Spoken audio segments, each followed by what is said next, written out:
44 del pueblo de Dios. 34,000, entramos a la multitud.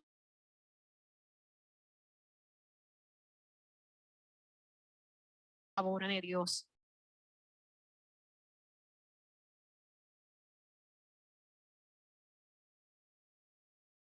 Hermana Gloria.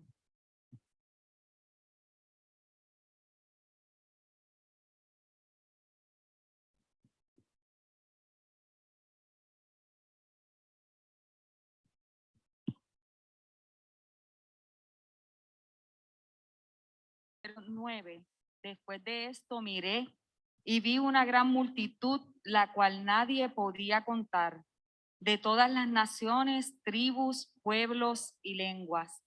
Estaban delante del trono y en la presencia del Cordero, vestidos de ropas blancas y con palmas en sus manos. Clamaban a gran voz, diciendo: la salvación pertenece a nuestro Dios, que está sentado en el trono y al Cordero. En estos versos, la gran multitud de la que se habla se refiere a los cristianos de todas las épocas y lugares. Como Dios le prometió a Abraham que sus descendencias serían tan numerosas como las estrellas y las arenas del mar. Eso lo vemos en Génesis 15:5 y en Génesis 33:12. Vemos que esta promesa ha sido cumplida. Juan estaba en este momento exiliado en la isla de Patmos, solo y solitario, y esto lo alentaría. Había escrito cartas de Cristo a 7 iglesias, de las cuales 5 tenían graves problemas. Sin embargo, esta visión representa el otro lado, una multitud de cristianos triunfantes, tantos que nadie los puede contar. La multitud estaba ante el trono de Dios y en la presencia del Cordero. También durante el Éxodo, los israelitas aprendieron a matar un cordero y colocarlos en las puertas de sus casas para que el ángel de la muerte entrara y no se llevara a su primogénito. Otro pasaje que describe a Jesús como Mesías o Cordero es Juan 1:29, donde dice que Jesús es el Cordero de Dios que quita el pecado del mundo. Y en Hechos 8:32, el eunuco le pide a Felipe que le explique el pasaje de Isaías 53 que narra cómo Jesús sería el Cordero que iría en silencio para dar su vida en expiación. Pedro, en primera de Pedro 1:19, nos dice que la sangre de Cristo es como la de un cordero, sin mancha ni contaminación. El libro de Apocalipsis se refiere a Cristo constantemente como el Cordero. Las vestiduras blancas se asocian a la pureza, a la transfiguración de Jesús en Lucas 9:29, con la ropa del ángel en la resurrección. Implica redención y limpieza en este mismo texto en el verso 14. Y las palmas en las manos se asocian con la celebración y regocijo, según la Torá en Levítico 23:40. Se usaban las palmas durante la fiesta del tabernáculo. Esa es la razón por la cual en Juan 12:13 la gente recibió a Jesús a su entrada a Jerusalén de esta forma. Los que clamaban es la gran multitud que menciona en el verso 9, y la gran multitud vestida de blanco con palmas en la mano celebran la salvación que se experimenta de la mano de Dios. El clamor de la multitud celebra el hecho de haber encontrado la paz de Dios, la paz en Dios y en el Cordero, esa paz que ningún gobierno humano puede darle a la humanidad, ni siquiera la Pax Romana con X, que fue un periodo de supuesta paz en el imperio, mantenida a fuerza de poder militar y de amenaza continua. La gente en el imperio consideraba en ese tiempo al emperador y al imperio romano como la fuente de la salvación. Y el texto de hoy nos recuerda que la verdadera paz viene de Dios y de Jesucristo. Amén. Palabra de Dios. Excelente, Gloria. Una sola cosa voy a añadir. El milagro del Pentecostés no fue que la gente aprendiera hebreo, sino que la gente escuchara el evangelio en su propio idioma. Desde ese momento en adelante se estableció la característica de lo multicultural que es el evangelio.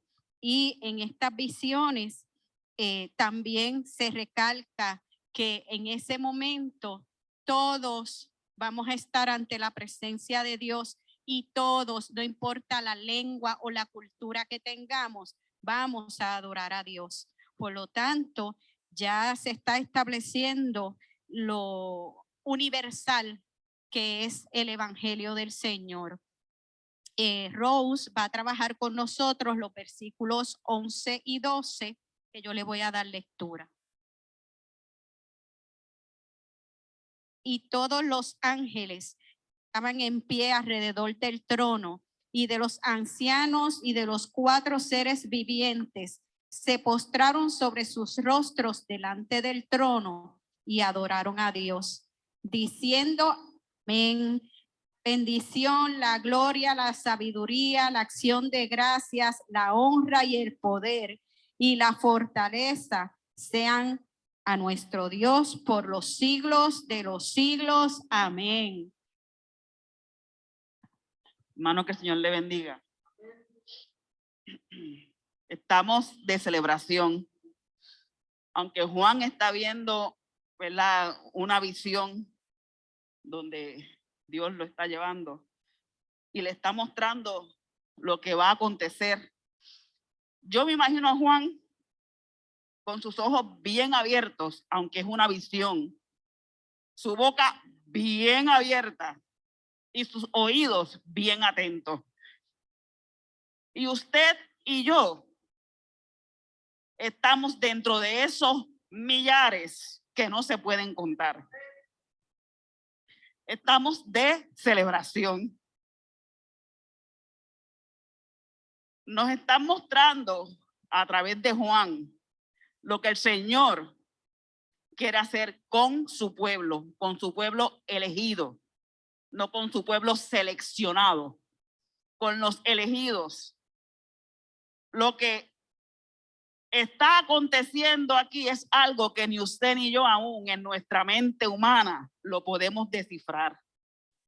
Está aconteciendo algo que quizás usted y yo no tengamos ni para decir un amén, porque nuestros ojos, nuestra boca y nuestros oídos van a estar atentos a lo que está aconteciendo. No vamos a estar mirando para el lado si está José, si están mis hijos, que yo espero que estén ahí.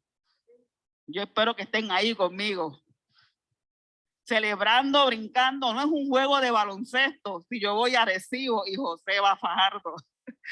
Estamos en el mismo team, estamos en el mismo equipo. Cristo está a las puertas, el Cordero está sentado esperando por todos nosotros, así como Juan lo muestra. Juan aquí nos presenta una escena absolutamente extraordinaria y maravillosa, con una adoración que empieza desde los ángeles hasta el pueblo elegido de Dios, y todos están adorando. Amén, amén, alabado sea Dios. Allí nadie está diciendo, mira cómo está aquel, o mira, todos estamos con las mismas vestiduras blancas con las que nos ha costado lágrimas, dolor, con la que yo no sé dónde yo estaría si yo no hubiese dado este paso, pensando en el que dirán.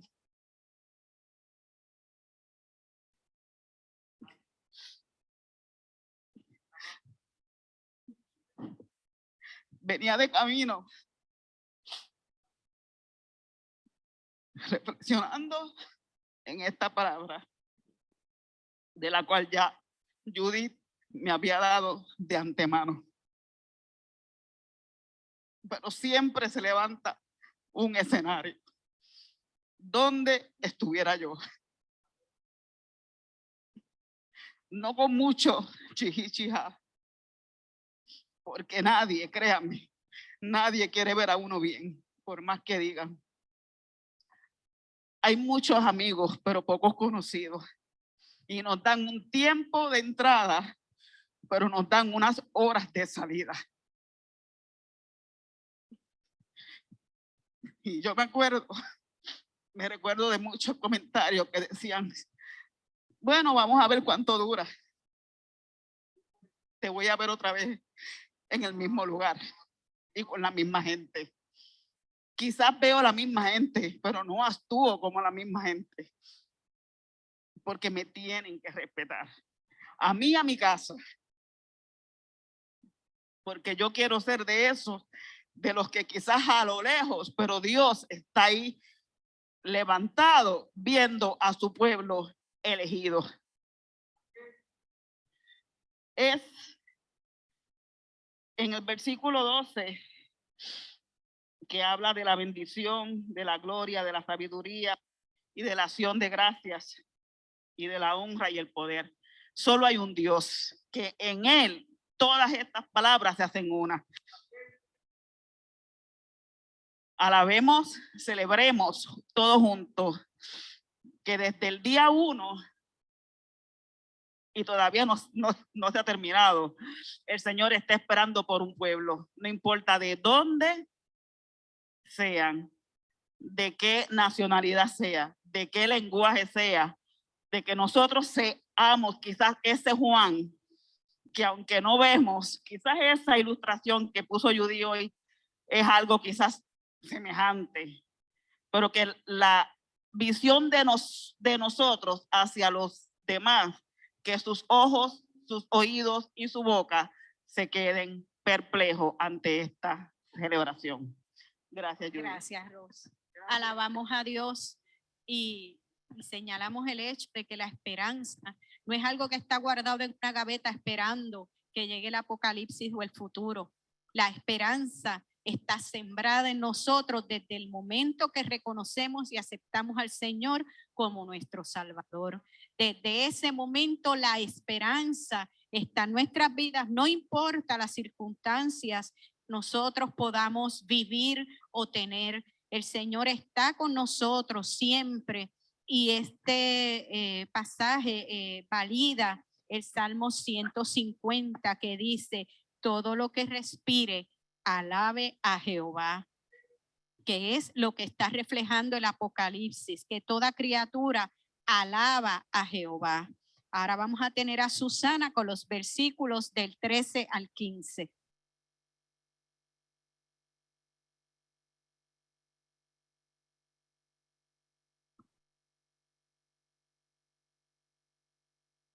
Señor les bendiga. Amén. Dice la versión popular, entonces uno de los ancianos me preguntó, ¿quiénes son estos que están vestidos de blanco y de dónde han venido? Y Juan le dice, ¿sabe, Señor? Y él me dijo, estos son los que han pasado por la gran tribulación, los que han lavado sus ropas y las han blanqueado en la sangre del Cordero. Por eso están delante del trono de Dios y día y noche le sirven en el templo. El que está sentado en el trono los protegerá con su presencia. Gloria a Dios. Cuando Judy me pidió, mira, reflexionar sobre estos versículos, yo digo, está bien, y cuando los leo, ok, ¿en qué me he metido? Apocalipsis tiene mucha simbología, era un tiempo de persecución. A los jóvenes que les gusta todo lo que es tecnológico, es como si estuviera encriptado la información, precisamente porque estaban siendo perseguidos, estaban siendo asesinados, torturados. Así que es una bendición que a través de tanto tiempo, como quiera nosotros, podamos tener la oportunidad de leer y de entender lo que el mensaje de Dios ha perdurado a través de los tiempos. Cuando dice, entonces uno de los ancianos me preguntó, y la pregunta es, ¿qué anciano? ¿Cuántos ancianos? Y fue bien bueno el video que puso Judith, y ahí se veían los 24 ancianos, eran 24. No fue que los conté, fue que lo busqué antes de venir aquí. Y si ustedes se fijaron, pues como dice, eran unas personas, no son ángeles, son unas personas, me corrijo, estoy mal, que representan la iglesia, pero es la iglesia que va a regir con Dios, con Jesucristo. Y esa persona, cuando le dice a Juan, mira, tú sabes quiénes son esos que están ahí, que es la multitud que tanto habló Judith, Rose y Gloria. Y él le dice, es como cuando usted le hacen una pregunta y uno hace esto, ¿sí tú sabes? Juan no identificaba a nadie de ahí, no quería quedar mal a lo mejor.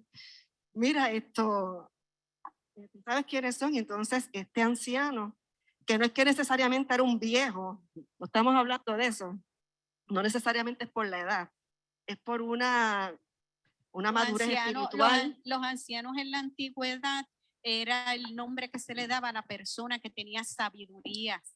No estaba relacionado con su edad cronológica, estaba relacionado con su madurez espiritual y con su madurez intelectual. Exactamente, o sea que podía haber una persona que se viera joven, pero es un anciano porque tiene esa madurez espiritual.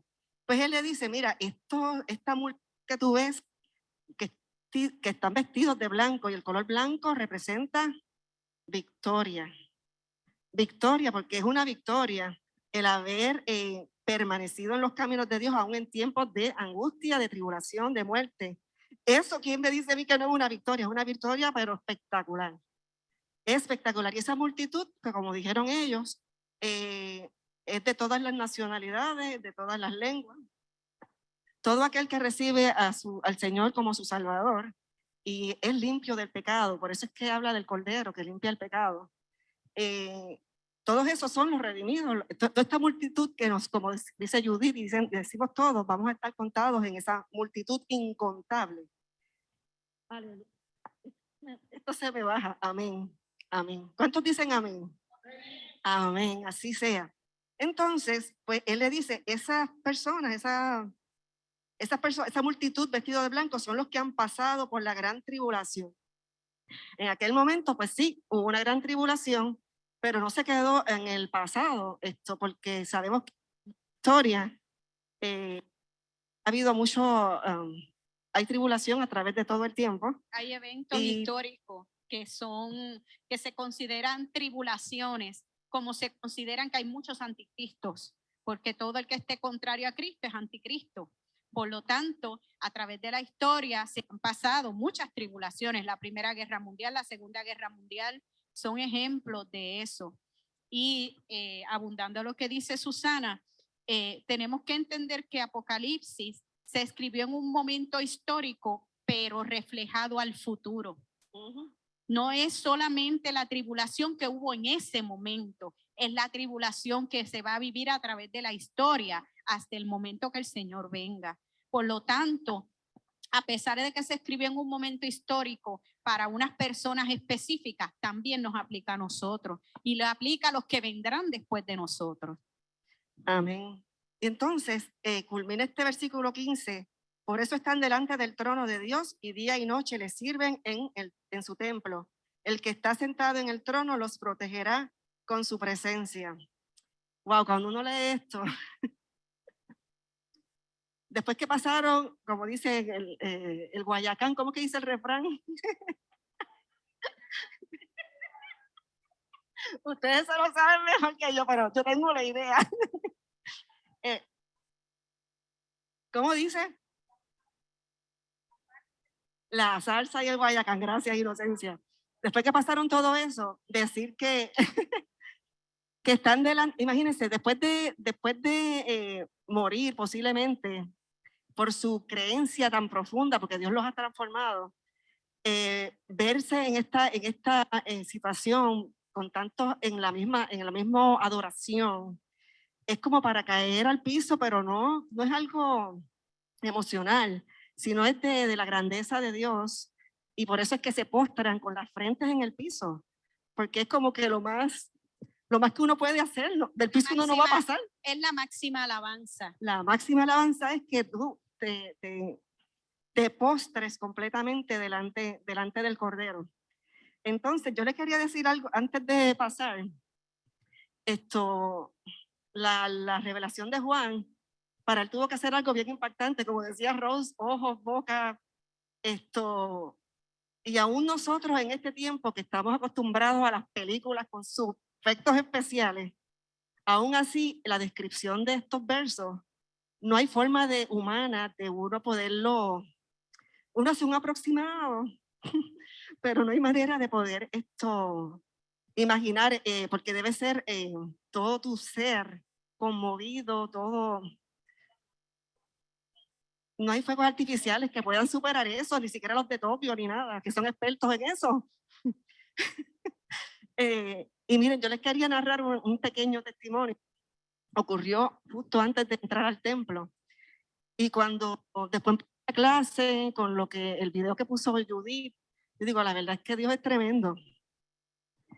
Nosotros llegamos temprano. No había llegado nadie todavía en ese momento. Llegó con Mami, Joyce y Adrián. Nosotros. No había llegado ni el del parking.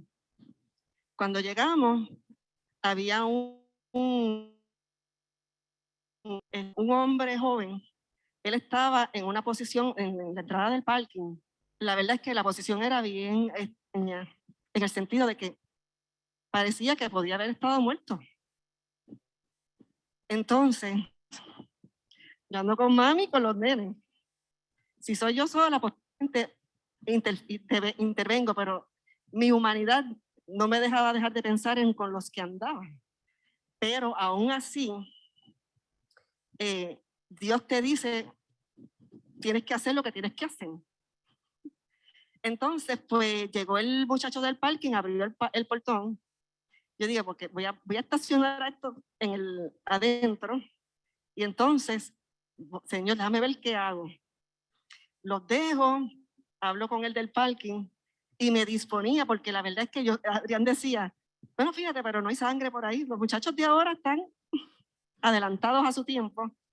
Y yo digo, sí, pero puede ser que algo le haya pasado, que necesite urgentemente el 911, 911. Y entonces digo, aquí voy. Porque si hay que tomar una acción, el tiempo es crítico. Así que me disponía a ir. Yo digo, ustedes se quedan ahí en el carro. Yo voy a ver, le digo a mami, tranquila, yo voy a mirar a ver si hay que llamar a alguien. Porque yo no lo tengo como ayudarlo, pero alguien que sí pueda ayudarlo. Y cuando voy caminando, aquí voy, Señor, el que se levanta, se paró del derechito y siguió caminando de lo más bien por ahí para arriba. Miren, yo les tengo que decir, imagínense en esta gente que menciona que era una tribulación que era extrema, y nosotros que estamos cómodos dentro de todo por algo que no es tan grande realmente, y uno como quiera empieza a struggle, ¿cómo se dice en español? Como que a dudar un poco, pero el espíritu no te deja. Y a pesar de todos los pensamientos, yo iba para allá. Y el Señor, yo le di las gracias. Que el muchacho realmente pues no había muerto, porque parecía como si hubiese muerto. Y la gloria es para Dios. El Señor no nos deja quedarnos paralizados cuando hay que hacer algo, y Él nos respalda. Él nos respalda de acuerdo a la capacidad que uno tenga también. Así que por eso es que alabamos al Señor.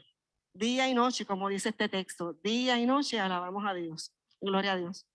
Gracias, Susan. Hermano, si alguien desea hacer algún comentario, en el momento que guste puede solicitar el micrófono. Vamos a trabajar entonces en los versículos de los que nos está hablando Susan. Está la revelación de la identidad de la multitud, de la gran multitud que no se puede contar. Estos son los que han salido de la gran tribulación, pero la gran tribulación en ese momento era la persecución romana. Y su gran tribulación en este momento, ¿cuál es? ¿De qué gran tribulación usted necesita salir ahora para que pueda ser contado en esa gran multitud? Emblanquecidas sus ropas con la sangre del Cordero, que es lo que nos sucede a nosotros cuando aceptamos al Señor Jesucristo como nuestro Salvador, que Él blanquea todos nuestros pecados con su sangre. La gran tribulación fue un tiempo de hostigamiento y persecución que sufría la iglesia primitiva a manos del ejército y de las autoridades romanas, pero también nos aplica a nosotros hoy en día. Quítele el ejército romano y póngale el ejército que usted tiene ahora. Y medite en qué necesita hacer para salir de esa gran tribulación. Todas las personas que habían muerto a causa de su fe, perseguidos por los enemigos de Cristo, estaban en esa multitud. Y la alabanza es en respuesta a la gracia divina que proveyó, provee y proveerá salvación por medio de la obra de Jesucristo. Por eso es que la alabanza es postrarse, porque te estás postrando ante el trono de tu Salvador, que es el que está allí presente en ese momento. Vamos a trabajar ahora los versículos 16 y 17 con nuestros hermanos Maggi y Pedro. Adrián, micrófono.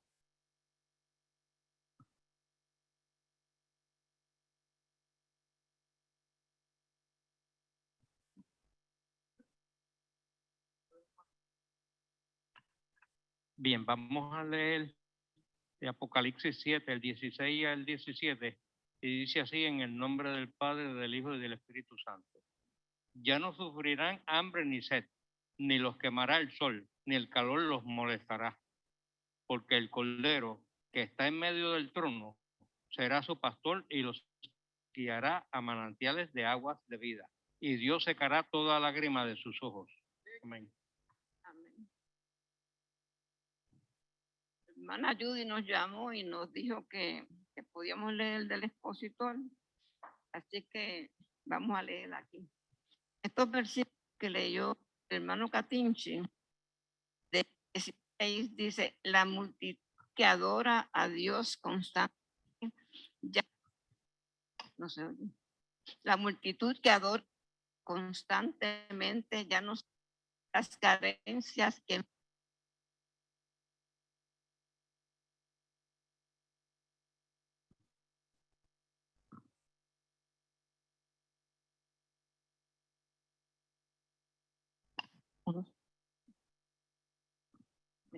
ya no tendrán hambre ni sed.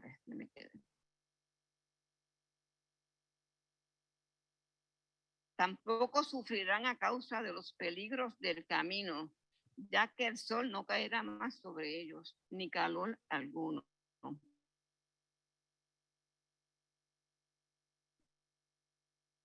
Y de fuego que prueba al pueblo de Israel durante su peregrinación por el desierto.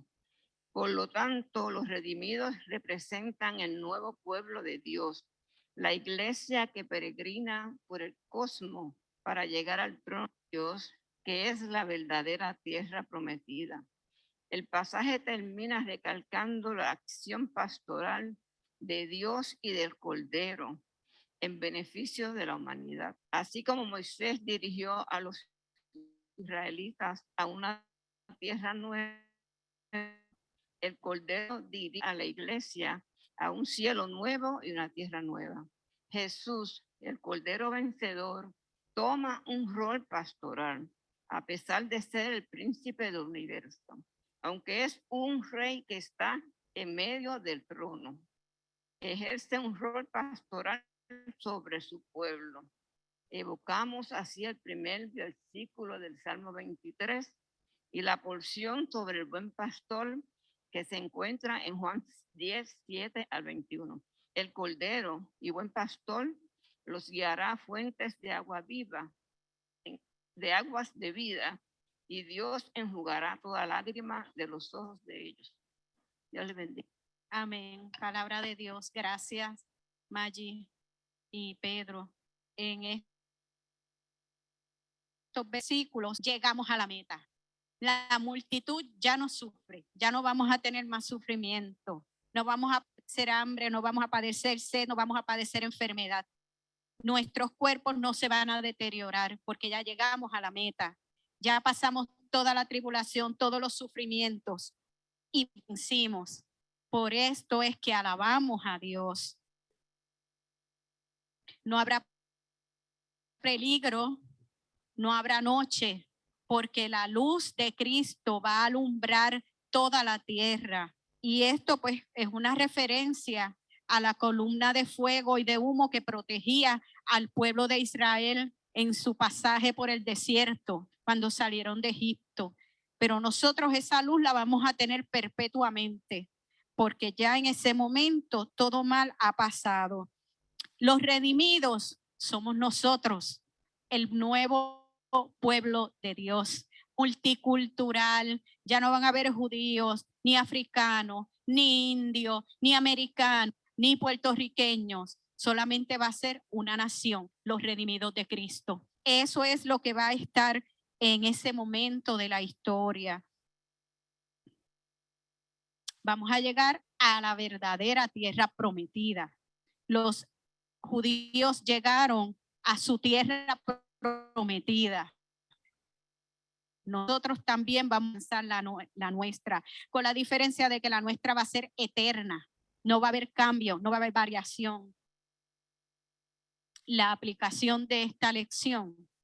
La primera enseñanza de este pasaje bíblico surge de la pregunta central que plantea el libro de Apocalipsis. ¿Quién está en control de la historia? La iglesia primitiva sufrió una serie de calamidades y persecución despiadada, desde el emperador Nerón hasta Dominiciano.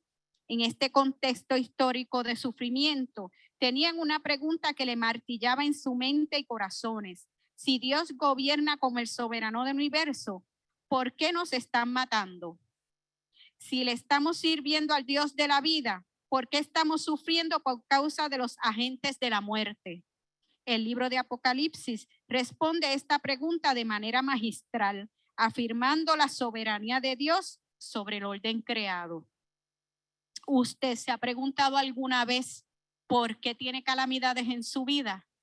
¿Por si usted le sirve al Dios que le sirve, tiene problemas, tiene enfermedades, desempleo? ¿Por qué estamos pasando una pandemia?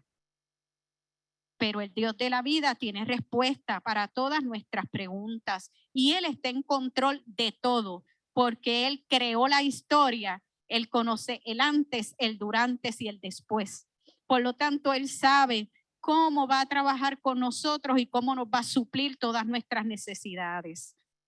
Traído a nuestros tiempos, debemos exhortar a las personas de fe a confiar que Dios está en control de la historia, tanto de la nuestra a nivel personal como la del mundo a nivel general.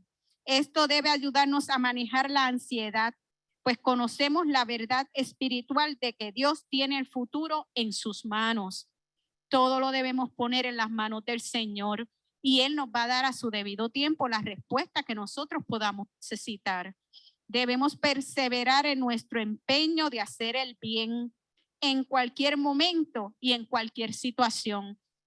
Como estaba hablando Susan, lo que nos contó hace un momento, no importa la situación en la que estemos, nosotros tenemos que procurar reflejar a Cristo en nuestras actitudes y en nuestro comportamiento. Y Cristo lo único que hacía era el bien. Por lo tanto, eso es lo que nosotros debemos procurar hacer. Debemos ser sensibles y respetar el dolor de los demás, tanto de aquellas personas conocidas que viven cerca de nosotros, como la de las personas desconocidas que viven en distintos lugares del planeta. Muchas veces nosotros abrimos las páginas de Facebook y vemos gente pidiendo oración y pensamos, pero es que yo no voy a orar por ellos porque no los conozco. Pero eso no es a lo que nosotros estamos llamados. Nosotros estamos llamados a interceder por todo el mundo y el Señor hará como Él entienda, pero no tenemos excusa. El no conocer a la persona, el no conocer la situación, el no conocer la nación, no nos disculpa para nosotros no hacer lo que podamos hacer. El juicio de Dios tiene un carácter doble. Es una buena noticia para las víctimas y una mala noticia para los victimarios. El reino venidero será un gran mosaico multicultural en el cual cada creyente alabará a Dios en su propio idioma.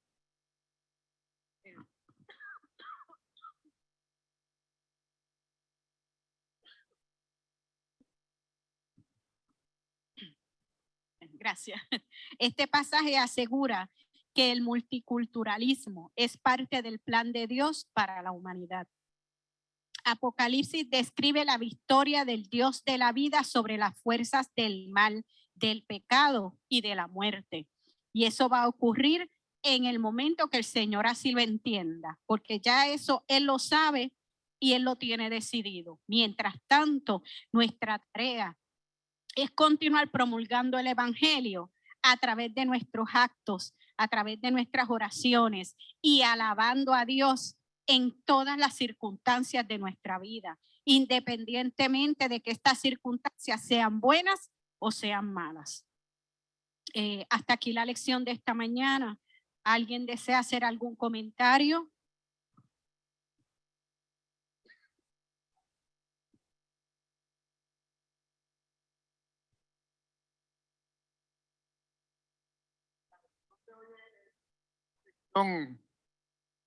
Maravillosa.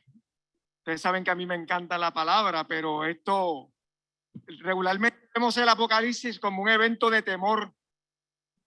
Y aunque tanto los exégetas como la información que hay sobre el Apocalipsis habla de la tribulación que pasaron en ese momento, vemos que el Apocalipsis tiene más actualidad de lo que tiene de futuro. ¿Cuántas tribulaciones tenemos todos los días? A veces son innumerables.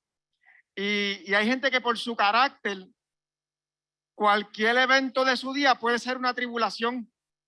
Hay gente que tiene poca paciencia y el no encontrar las llaves puede ser una tribulación para alguien, ¿verdad? Entonces vemos que el Apocalipsis nos muestra este evento maravilloso en donde hay una completa adoración, continua adoración. Y cuando digo que Apocalipsis tiene más actualidad que futuro, es que esa es la actitud que nosotros deberíamos tener hoy, preparándonos para ese momento maravilloso. Mira que el pasar, como dice la lectura, la tribulación y ser blanqueado, lo que nos está hablando es de esa resurrección maravillosa en donde vamos a estar en la presencia de Dios en todo tiempo. Y mira lo hermoso de esto. Si las personas en este momento de su vida, en esta etapa transitoria donde estamos solamente de paso, no quieren vivir en la presencia de Dios, entonces cuando llegue el juicio final, esos serán apartados de su presencia, porque si tú no quieres estar en la presencia de Dios, ¿para qué vas a estar en ese gran momento? Entonces eso es lo que llaman la muerte segunda y la muerte final, en donde no habrá vida. Y si nosotros los seres humanos somos tan apegados a esta vida terrenal, problemática, angustiosa y con todos estos epítetos que uno le puede dar, pero que a la vez es maravillosa, es rico comer, es bueno dormir, es bueno amarse, ¿verdad? Imagínese usted la vida que Dios nos promete, que es una vida que está por encima de esta terrenal. Porque yo no he visto a nadie que vive en este mundo que diga yo me quiero morir mañana. Todo el mundo quiere vivir. Imagínese usted el momento de vivir por la eternidad. Ese es el momento que describe Apocalipsis. Ese momento maravilloso. Y hay algo más poderoso en todo esto. Y es que esta actitud nuestra tiene que ser continua. ¿Por qué? Porque al estar en la presencia de Dios lo dejamos en sus manos. Una de las cosas que nosotros los seres humanos más tenemos que combatir es nuestro ego. Nosotros no las sabemos todas y siempre tenemos un as bajo la manga. Pero yo que estoy en el mundo laboral y todos los que todavía trabajamos, ¿verdad? Para otra persona, sabemos que el jefe toma decisiones y nosotros lo dejamos que él las tome porque la responsabilidad final es de él. Aquí nuestro jefe es Dios. Deje que Dios tome decisiones y usted sabrá las consecuencias y él carga con ellas. Pero nosotros queremos dirigir a Dios para que haga lo que queremos, como si fuera nuestro jefe en el trabajo. Me dijo que yo hiciera esto, pero yo voy a hacer lo que me dé la gana, ¿verdad? Entonces, cuando vemos, deje las cosas a Dios, sométase en obediencia y usted verá que su vida va a estar en un proceso apocalíptico hasta que llegue ese momento. Así Que el mismo Señor les es. bendiga. Y lo más importante de todo esto es que como no sabemos cuándo el Señor va a venir, mejor es que estemos en ese lapsus apocalíptico todos los días, a toda hora y en todo momento. Continua y constante, porque realmente no sabemos cuándo va a ser el día y la hora. Y sería triste que nos quedáramos por no estar haciendo lo que se supone que tenemos que hacer. Nos ponemos en pie para dar lectura a la oración.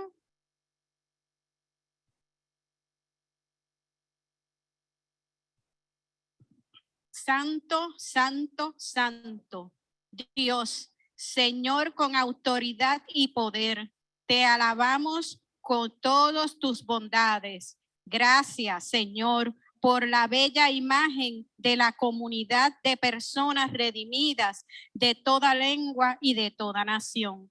Gracias por tu invitación a formar parte de esa comunidad de fe que te alabará por la eternidad. Gracias, Señor. Te damos en el nombre de Jesús. Amén. Señor y Padre Santo, te presentamos las ofrendas que se han recogido en esta mañana, Señor. Que sean, Señor, para tu obra, Padre Santo. En el amado nombre de tu Hijo Jesús hemos orado. Amén.